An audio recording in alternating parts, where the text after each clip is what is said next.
Hi, everyone. Welcome to LDI's virtual seminar series. I'm glad to welcome you to today's seminar on a nourishing prescription, food as medicine to promote health and health equity. We have a great lineup for you today, and I'm excited to introduce the panelists. So first, Sarah Downer is Associate Director of the Center of Health Law and Policy Innovation at the Harvard Law School. In this role, she convenes and leads the Food is Medicine Massachusetts Coalition and authored the Massachusetts Food is Medicine State Plan, a blueprint for increasing access to vital nutrition services for every community in the state. We're also joined by Benjamin Perkins, who is the CEO of Wholesome Wave, which is an organization that works to increase access to healthy food for low-income populations across the country. Hilary Seligman is also joining us. She is a professor of medicine, epidemiology, and biostatistics at the University of California, San Francisco. She also directs the Food Policy, Health, and Hunger Research Program at UCSF's Center for Vulnerable Populations. Today's panel is being moderated by Christina Roberto from Penn. Christina is the Mitchell J. Blunt and Margot Cody Blunt Presidential Associate Professor of Health Policy at the Perelman School of Medicine. And she is also Associate Director of the Center for Health Incentives and Behavioral Economics, both here at the University of Pennsylvania. So with that, Christina, I'm happy to turn this over to you, and I'm looking forward to the interesting discussion that's coming. Thank you so much, Rachel. Thanks for those introductions, and thanks to the LDI team for putting this together and letting us have this really important conversation. So I think what I'll do just to start off is I'm just going to talk for a couple of minutes. I just want to frame the conversation and then really focus on all the expertise from our terrific group of speakers. But I just want to make sure we're on the same page in terms of our definition of food as medicine, and then just to give a high-level overview of where the research sits right now. We've seen this recent growing interest in food as medicine programs from a whole range of stakeholders, from healthcare systems and payers to policymakers. Obviously, in the context of COVID-19, we've seen this huge spike in food insecurity, which makes this a particularly timely and relevant discussion. And there's really the food as medicine is really a very broad concept. What we're talking about today are these programs that are often embedded in the healthcare system, and they tend to provide either monetary support to patients to buy healthy food or directly provide that healthy food with the goals of addressing food insecurity and ideally improving health. So there's a whole range of these. I just want to give a flavor of the kinds of programs that are out there. So some provide vouchers for fruits and vegetables, or directly provide fruits and vegetables to patients through the healthcare system, or perhaps through a collaboration with a food pantry or another community-based organization. There are also examples of garden-based programs, cash rebate programs for fruits and vegetables. And then another program that's gained a lot of attention is medically tailored meals. They've actually been around for quite some time, but I think we're just seeing a lot of interest in them recently. And what that is, it involves the provision of nutritionally tailored meals that are delivered to the homes of patients who are managing a chronic condition. So today, we're going to explore some of these different programs with a focus on those delivered in the healthcare setting, as opposed to larger food programs like SNAP or WIC, government assistance programs, which are obviously critically important, but we'll just kind of keep our discussion a little more focused to these types of food as medicine programs. And I just now briefly want to give you a flavor for where the research field is at. So much of the existing research on these programs has examined fruit and vegetable interventions. There's now a growing body of work on medically tailored meals, and that research is really quite exciting. So I'll highlight just as one example the work of Seth Berkowitz, who has done some nice studies demonstrating really a compelling association between delivering these medically tailored meal programs and actually reductions in healthcare use. And that group has also published some evidence from a randomized trial showing improvements in short-term health outcomes. In terms of the fruit and vegetable programs, I'll highlight a nice recent review by Susan Veltier and colleagues, where they identified 27 studies that have looked at these food as medicine programs. And interesting, the key takeaway from that is really that there's so much variability across these studies in terms of the population studied, the incentives and the way they were designed, the additional components that they're combined with, and the outcomes evaluated. So I think the conclusion of that work is really, look, these interventions hold a lot of promise, but the studies have some really major limitations. And as a field, we really need to move towards doing some more rigorous assessments of these programs. And so I think what's exciting today is to dive into, the challenges, the opportunities here, and also, acknowledge some of our gaps in knowledge and where we really need to go to understand the promise of these programs. So with that background in mind, I'm really delighted to now start the conversation with our panelists. And I'm going to begin with Hillary. I'll ask some questions, and then, of course, we'll move to audience questions. But Hillary, I'm hoping we can start with you, and you could share with the audience, you've got a unique perspective, both as a researcher and a clinician. You've started this program in San Francisco, and I'm wondering if you can tell us a little bit about your Food as Medicine program, and what you think is sort of needed for these programs to be successful in healthcare settings. Yeah, well, first of all, thank you to Penn LDI for inviting us to this conversation. It's a really exciting issue right now, both from a research perspective and from an addressing food insecurity and poor dietary intake. We have a very large fruit and vegetable program where we distribute vouchers that are redeemable at collection, more than 30 vendors across San Francisco. These are corner stores, farmers markets, and big box grocery stores. Our model is relatively unique in that we partner with all kinds of community-based organizations who are responsible themselves for distributing the vouchers. We create the vouchers and we have the financial back end, and then there are all kinds of different organizations. So that's the model that we use, and I think later we can talk about how these models can be flexed during times of national crisis like the pandemic. But that's the basic model that we use. And in terms of what we've learned from this is, first of all, I think a really important lesson that we've learned is from the broader movement is that SNAP and WIC are incredibly important federal nutrition programs, and there are gaps.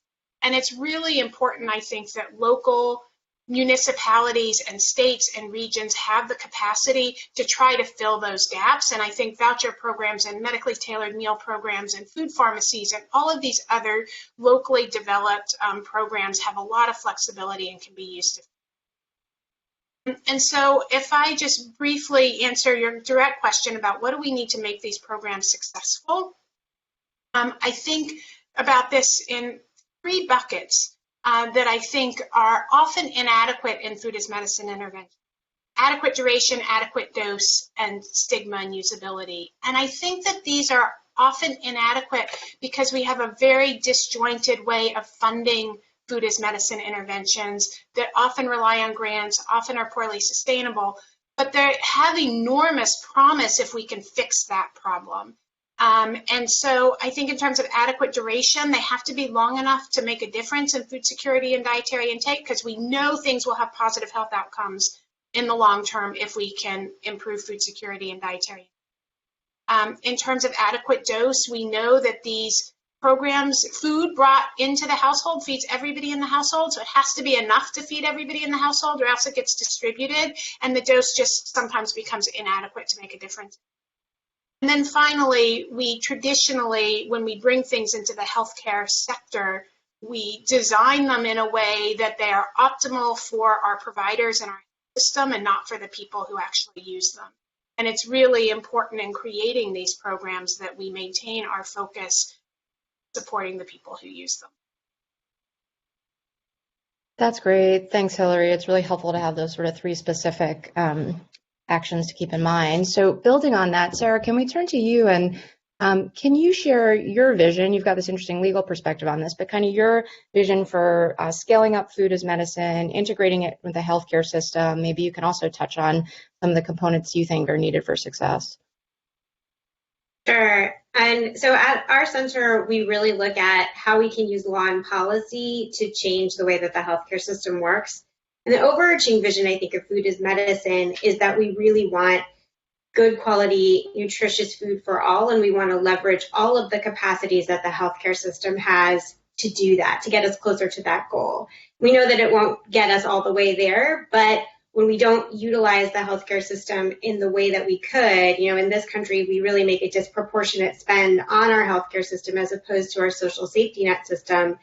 We're then really not utilizing the it's as if we're taking what could be a star player and keeping it on the bench in this effort. So, first we want to acknowledge that we have to take steps to raise the quality and diversity of food available to everyone and ensure that it's affordable and accessible. And we won't get there entirely through the healthcare system, but we're always going to have individuals with food insecurity. And then beyond food insecurity, we're going to have individuals with very specific nutrition needs that we can meet through the healthcare system. So, anyone who's tried to coordinate care or help somebody or yourself navigate an illness that you just realized that you have, or a chronic condition that someone else is having, or a senior who's at home and isolated knows that it is very complicated to navigate the nutrition space because there's often many medications. There may be challenges with dentistry and chewing. There could be challenges with mobility and actually being able to cook, let alone sort of being lonely and not wanting to cook, right? So we really need, food as medicine can really meet all of these needs if we do it correctly.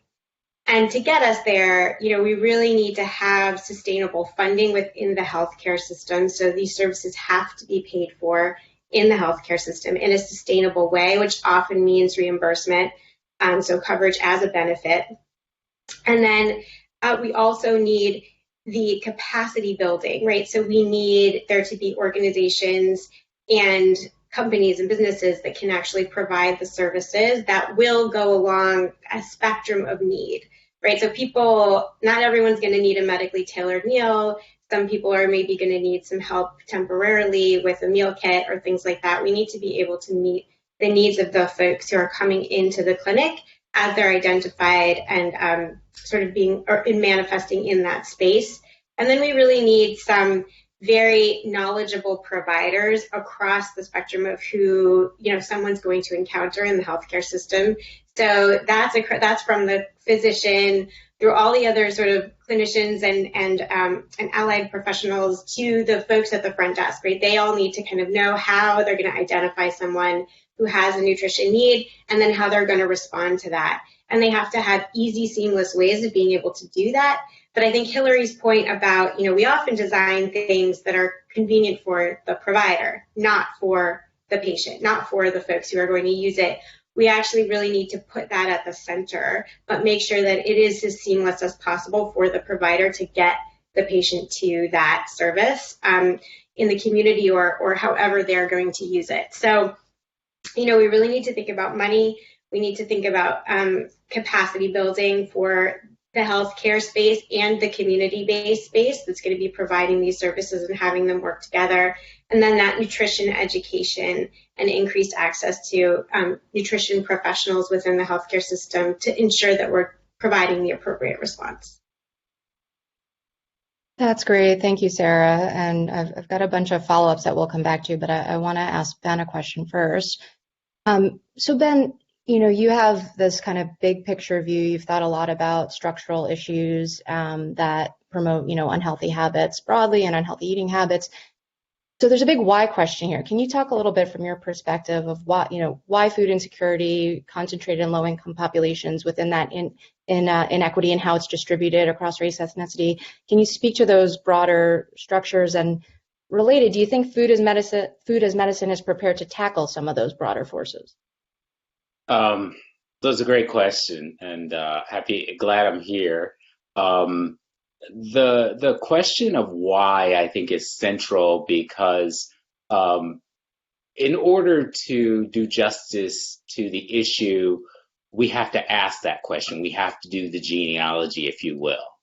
And if we do the genealogy well, we can actually design the kinds of solutions that are most impactful. And put another way, the folks at the Racial Equity Institute like to say that diagnosis determines treatment.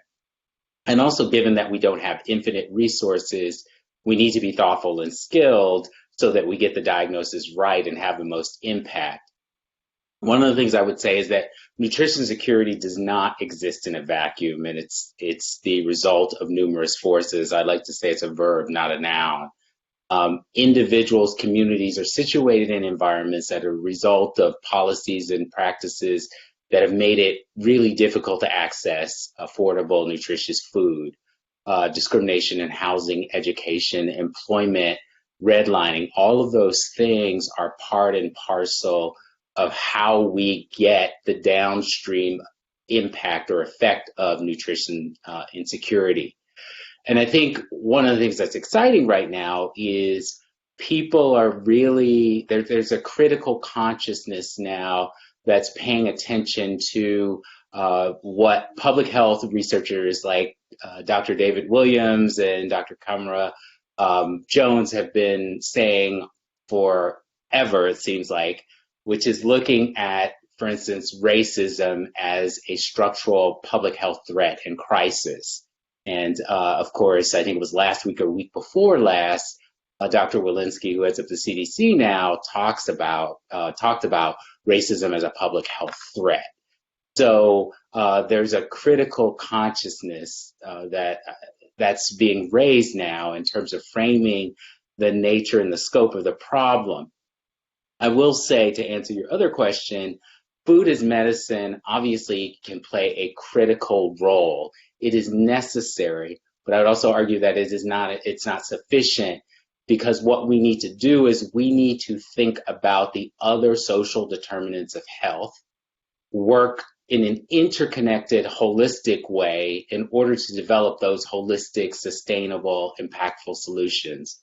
And one of the things that I'm constantly challenged by is thinking of ways to push the work farther upstream so that we are getting to ultimately sort of the source and the root cause, which is not an easy task, but it's absolutely essential if we're going to develop those impactful, holistic, sustainable kinds of solutions.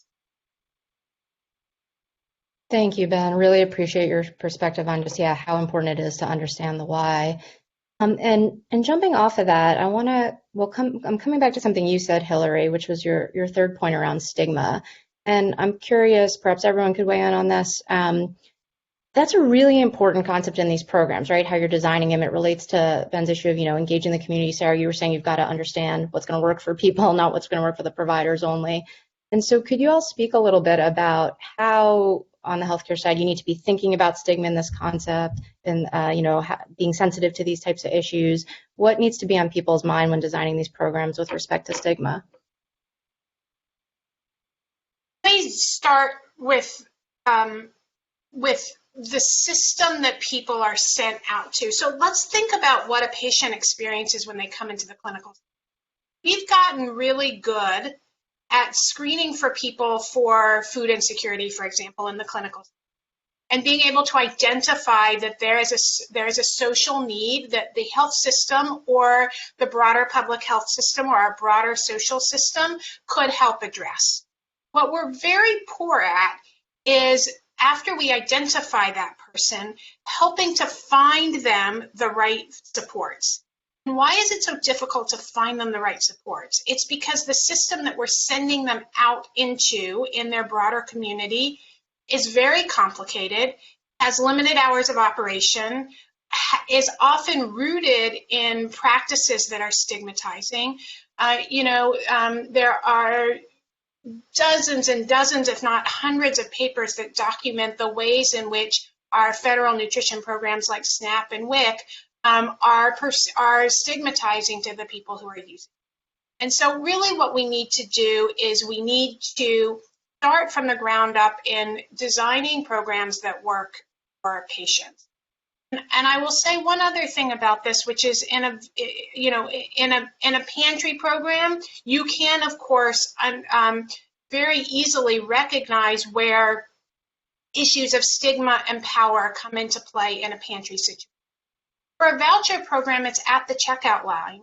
How easy are your vouchers to use? Does the person who looks at that voucher look at the customer differently because they're trying to redeem that voucher? If there's any challenges in redeeming that voucher, that automatically creates an enormous for the customer. And so we have to make sure that our systems are as seamless as possible to help reduce that stigma. And then the last thing is rooting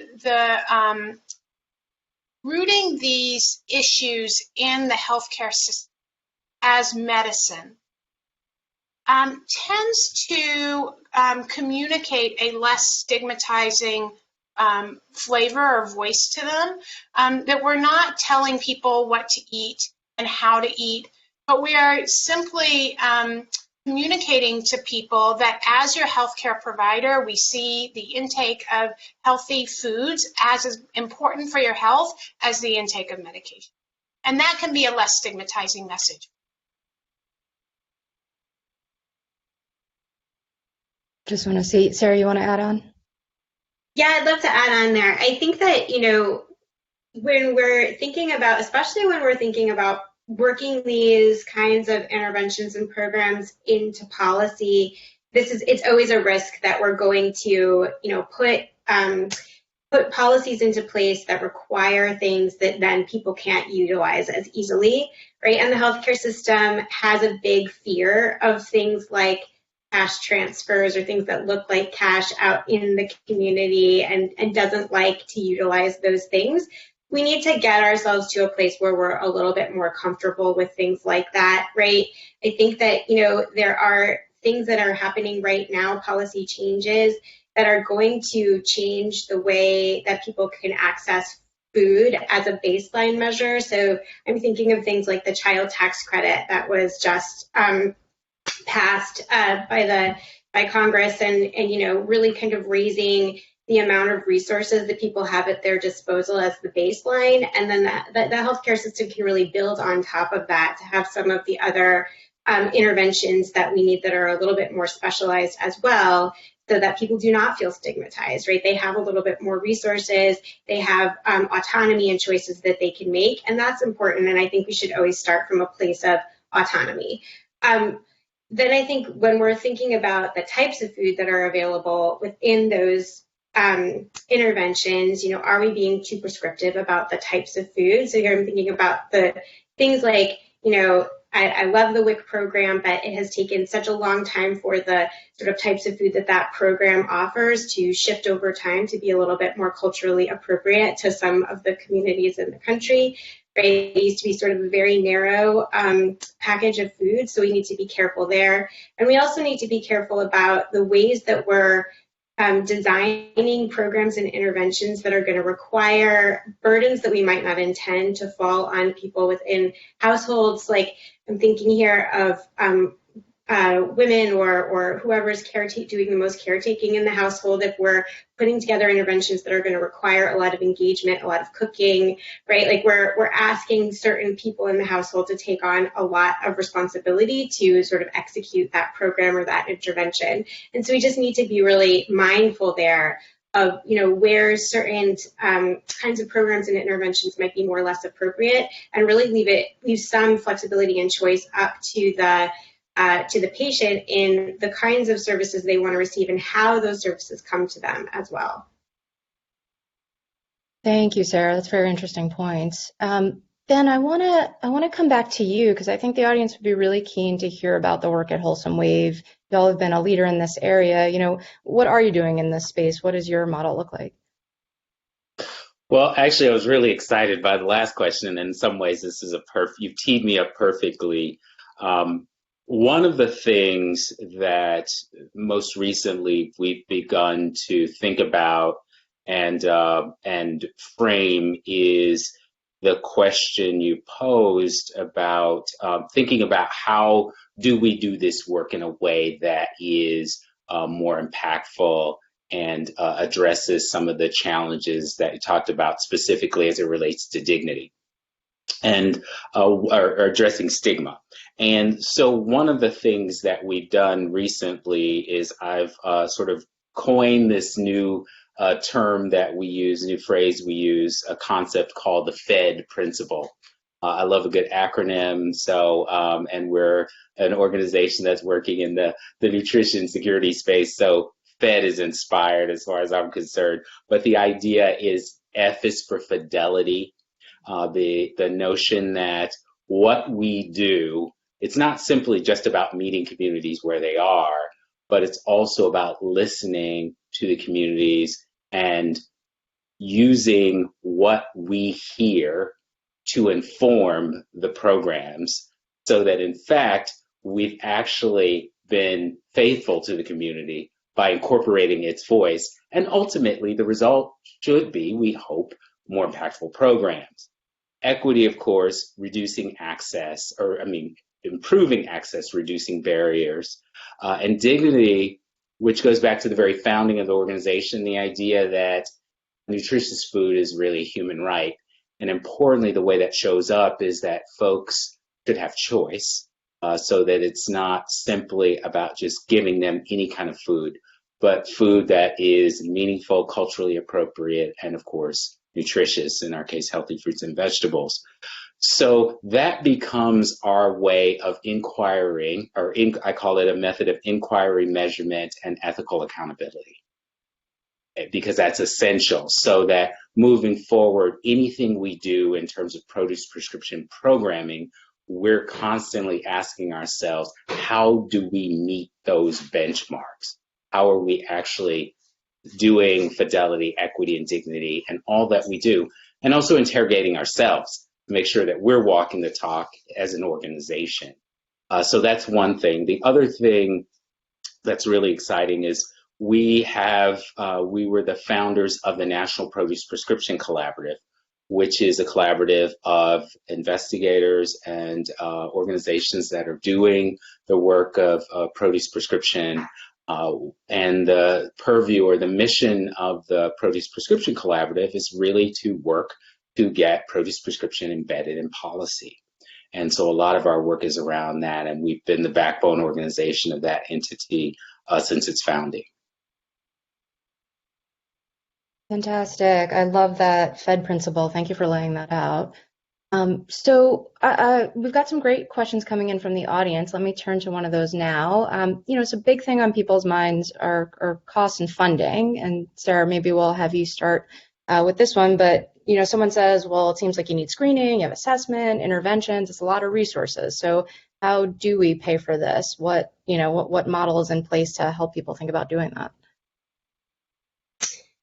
Yeah, so it's really interesting because we have a system where there's innovation and there's champions everywhere all across the country in this area. Like, there's things happening, but they're not making their way equitably into the healthcare system. So, we have a system where if you're getting the payment structures established for the kinds of services that we need, anything from social needs screening to actually paying for the referral and the service itself, those are the opportunities to do those things are limited because of the way our healthcare system was designed. So if you think about our traditional healthcare system, right, we don't really think about addressing the needs like food and housing and all of the things that are really driving the disparities that we see in the clinical setting. Our healthcare system was never set up to address those things, and we're still very uncomfortable by and large with the idea that it should. I mean, I'm not, but I think the healthcare system by and large is. And so if you think of the healthcare system, right, as a house, and it's the traditional system, it doesn't include food and housing and all the other things that you would want to do to address social determinants. Those things are kind of climbing in through the windows because we're trying to retrofit our system, and it's an awkward fit because of that. So what you have, right, is you have these systems where in some cases it's being paid for. So people in some states have access and not others. People in Medicaid have access, but not in Medicare. People in some forms of Medicare have access, but not in other forms of Medicare. Certain populations who have a certain health condition can get access to food and nutrition services, but not people who could benefit who just have a different health condition that we sort of haven't added to the mix yet. And so these kinds of things are exacerbating some of those inequities in our country in the policy space. And so we really need to address that and make sure that especially our public insurance programs are able to provide these services. And we also really need our clinician associations to be demanding these things, because they can really make a huge difference here, right? We should have all the major medical associations, the nursing associations, the medical social worker associations, like everyone should be demanding that they have access and are able to refer people to these kinds of services, and figuring out, how we do this, because that's when we'll really see some change. Terrific. Thanks for sharing that. There's another question here that is maybe one step before diving into a food as medicine program, but there's curiosity from clinicians around advice for screening for these issues and helping get people connected. I don't know, Hillary, you might have a sense of best practices on screening that you could share?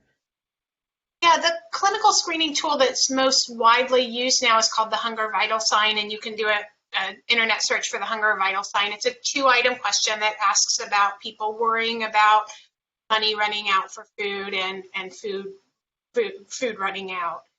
And there's a specific way in which those questions are answered. Referring back to our conversation about stigma, I think it's really important that we preface these questions as clinical providers by saying something along the lines of, I ask all my patients about access to food because I think it's really important that you have access to healthy food in order to stay healthy.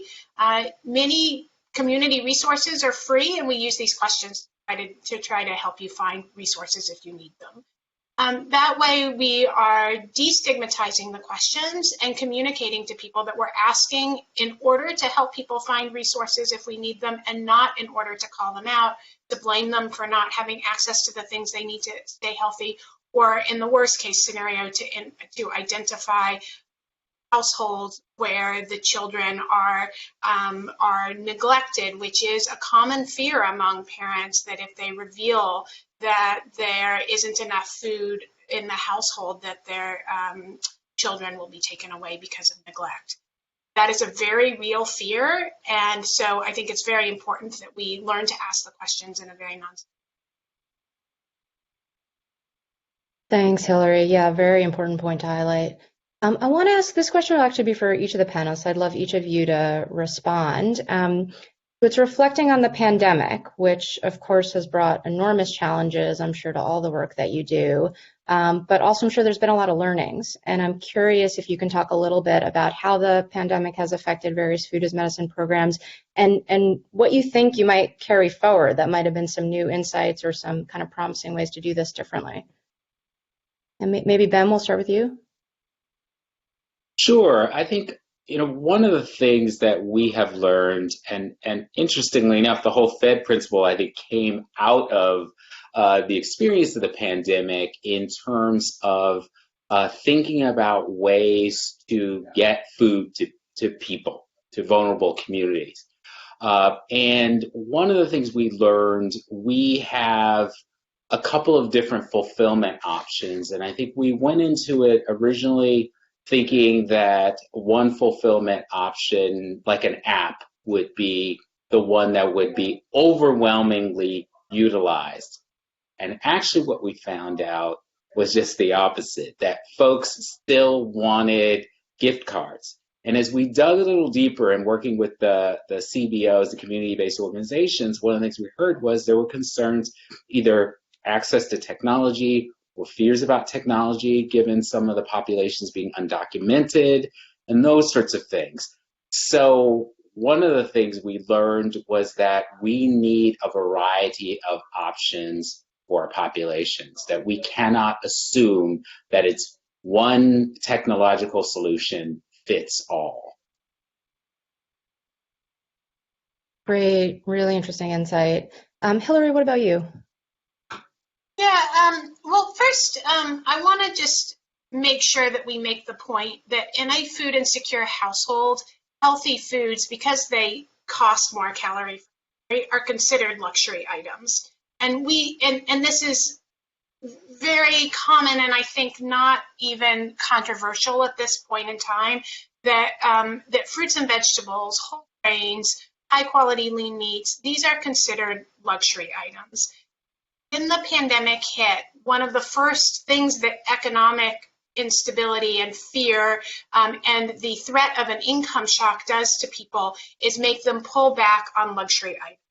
And so I think there's two messages in that for us. Number one, these kinds of healthy food programs become much more important. And number two, the opposite, just supporting people's food security with access to any food becomes much more important. And so we took the approach in our fruit and vegetable voucher program, Eat SF, of saying we need these fruit and vegetable vouchers programs right now. We also just need local food supplements.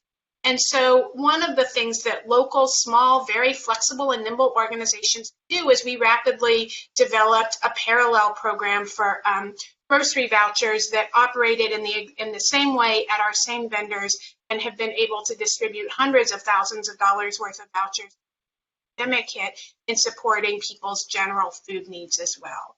And I think as we come out of the pandemic, and this is a much broader question for all of these programs, is we have to be very acutely aware of what happens when people turn off of these interventions.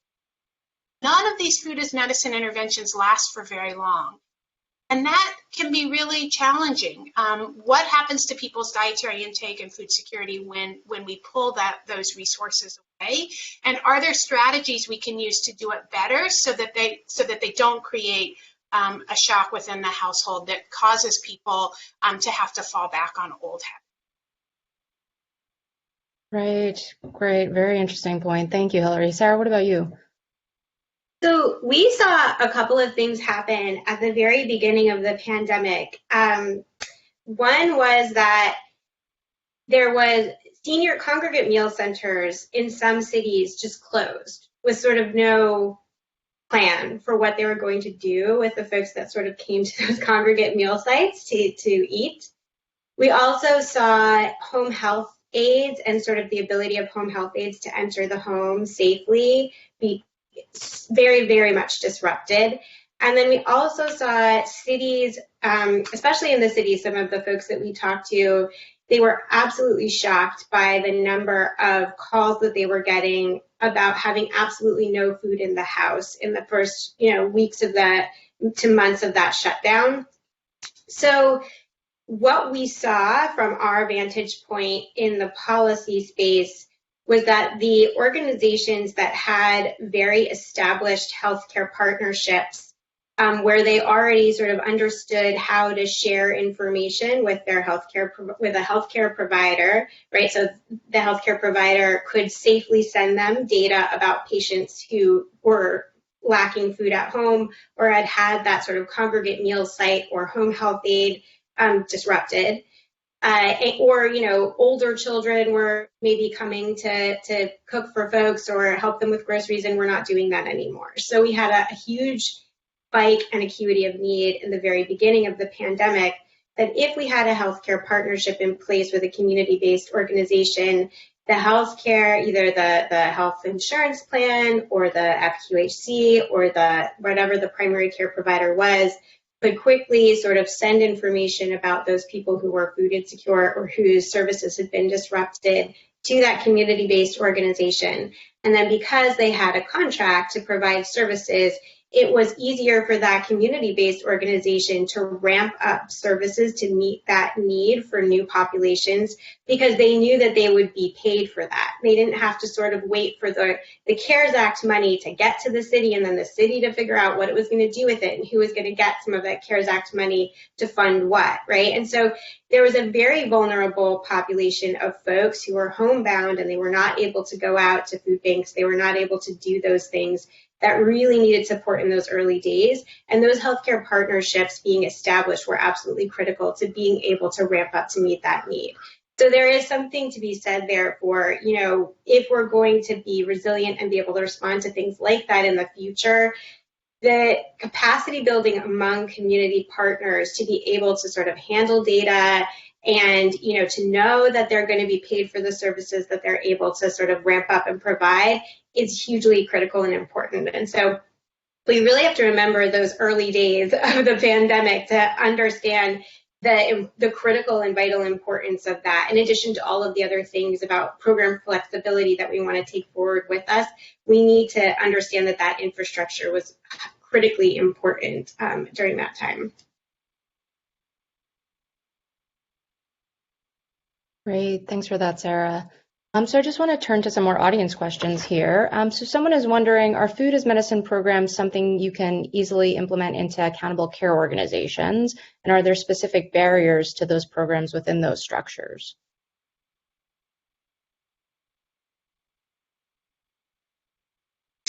I'm happy to take that first. So within accountable care organizations, right, you can always, as a healthcare provider organization, choose to partner with these organizations or even contract with food as medicine organizations, or provide certain services on site. So there are a lot of on-site food pharmacies or food pantries where folks can get food. There are community-based organizations that you partner with, like Wholesome Wave programs, like Hillary's program, right? And as an accountable care organization, you can use some of the dollars that you're getting in order to do those partnerships. Absolutely, that's a decision that you can make with those funds. Sometimes there are concerns among providers about, what are you able to pay for?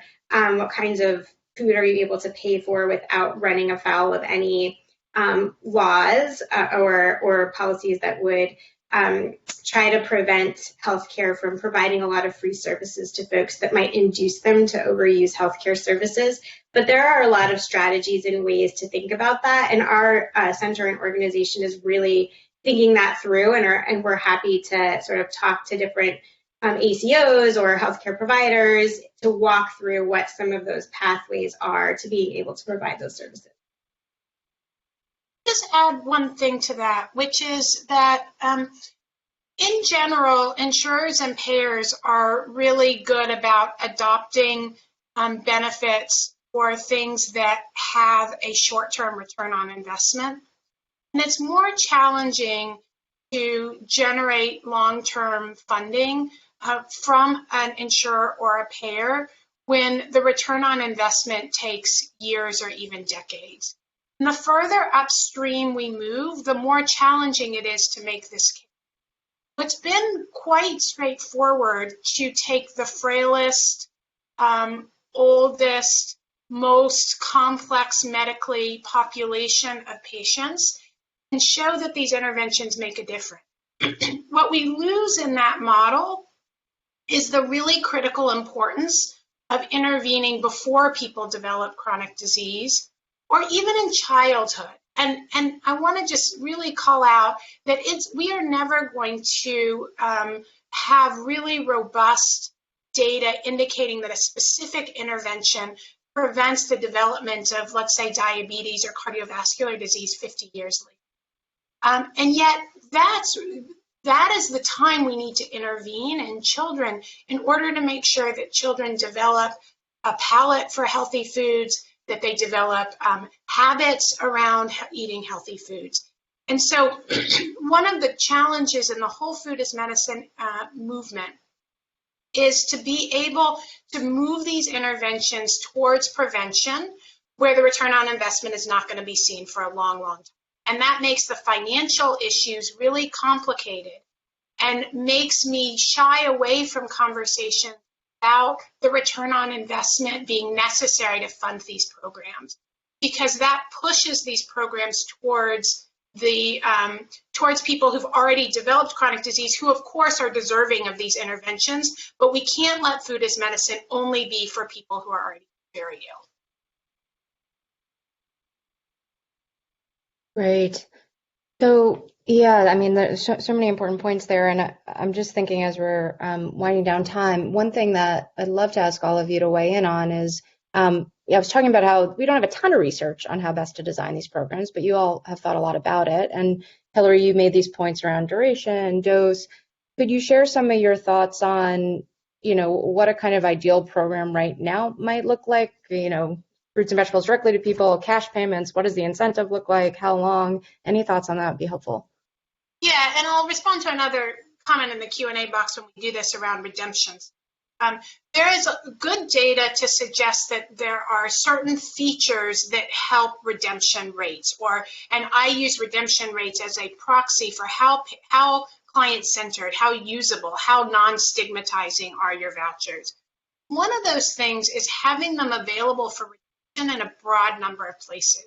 If vouchers, for example, are only redeemable at a single farmer's market, they're going to be very challenging for people. If our programs allow options, as been suggested, for both an app or a gift card, or we see in our older adults and even some people, many people who don't have access to as much technology, the piece of paper in your hand is actually quite important for people to see the benefit, to feel the benefit.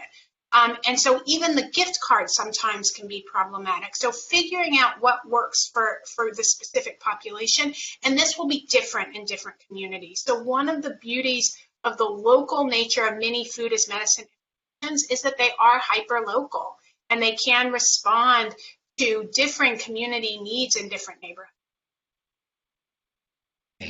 Ben, did you want to add on? I was just doing an exclamation point to everything that Hillary said. Yeah, I mean, it's spot on. Absolutely. Great. And Sarah, any other thoughts on that question? Yeah, the one thing I would say, Christina, is that, we want to answer these questions. Hillary laid out exactly what we want to know, exactly what we want to know. We need the NIH to really get in the game on funding research on this. Some of the things that she's talking about, we've got a lot of innovation, as Hillary spoke to, from healthcare entities who think that they're going to see return on investment from implementing these programs. So I've seen questions in the chat about, are they covering this? Some are covering this, right? There are flexibilities that we've created. They're small, little windows of flexibility, but healthcare is pushing through where they do see some return on investment potential. We still need a lot of support to get us to where we need to be in order for those services to be covered for everyone who could use them. But that's where a lot of that sort of health system exploration and innovation is happening. With the prevention side, the NIH can really invest here. They have a whole strategic plan on nutrition research that they've recently released that names food as medicine as one of their strategic objectives. So we are hoping they will be extremely invested in this. But even the way that NIH is kind of writing about it in that plan is narrow, and it's really limited to that kind of clinical setting use of food as medicine, right? Where we do see that at the very sort of where people are already presenting in the clinical setting as having a lot of challenges. And we need to see it broadened and expanded across sort of what the NIH is really looking at with an equity lens and a focus on, and what are these interventions, how are they reaching different populations, and are they reaching populations equitably? Are they doing the work with every demographic that we hope that it's doing, right, that we anticipate that it will do? So we really do need a lot of research investment here and the government is best positioned to do the kind of big investment in preventive long-term studies that we would like to see. And if I could just put a quick finer point on that, because I agree with that completely. I think we need to stop demanding of research that we prove that something that improves dietary intake and food security has a downstream impact on health. Our mothers taught us that. I mean, this was proven decades ago. We need to stop that line of research, I think, and agree as a community that healthy dietary intake and food security is good for you. And so the real question that NIH, I think, needs to take on in a real way is how do we best support better dietary intake and improve food security? And take it on faith that once we do that, health outcomes are going to. Yeah, amen to that. I call that the theater of the obvious. A lot sort of investigating that kind of stuff. But I think, what we're talking about is a real paradigm shift. I mean, this has always been the challenge of folks who are in the world of prevention. I mean, I was in HIV prevention for a long time, and I remember the conversations about housing and the importance of housing as one of the things that could actually impact HIV infection rates. My hope is that we're in this moment where, again, there appears to be this appetite for a kind of structural conversation, and really this conversation about equity, and how that informs everything we do. Because I think if we're interrogating from that, it really forces a deeper kind of conversation. Great. Thanks. So I think we want to make sure to ask sort of one final question that everyone has time to answer. And so the one I'll pose here is, imagine you've got 5 minutes, you're sitting there with the Biden administration. Could you share with us a recommendation you'd make about how to address these issues today? I can start with that. It's obvious to me.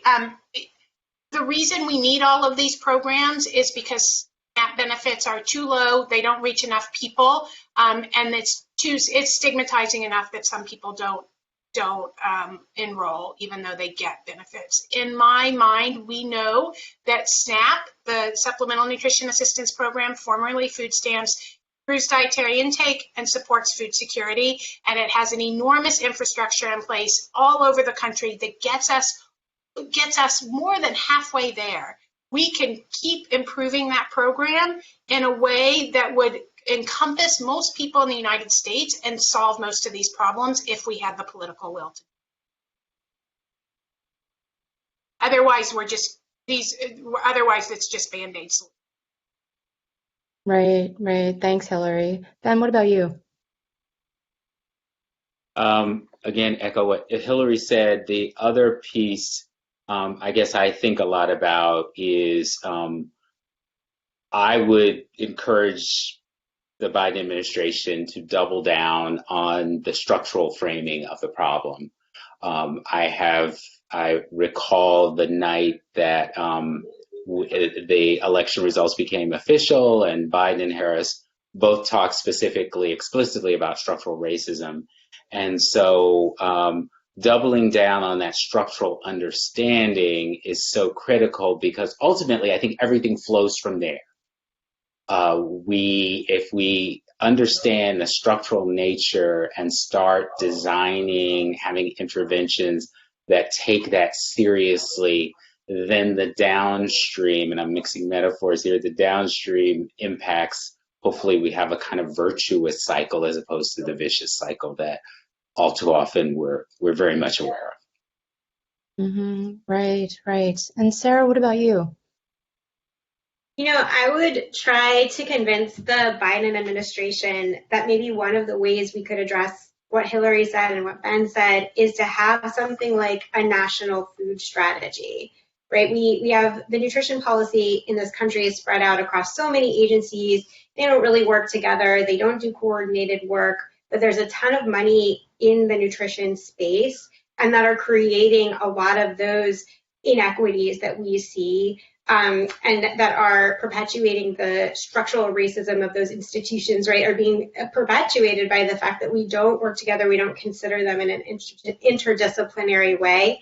We need something like that in order to really understand how transportation plays a role, how housing plays a role in this, how it all sort of hangs together, and really put the food lens and an equity lens on that so that we understand how we can support, equitable access to nutritious food across the country.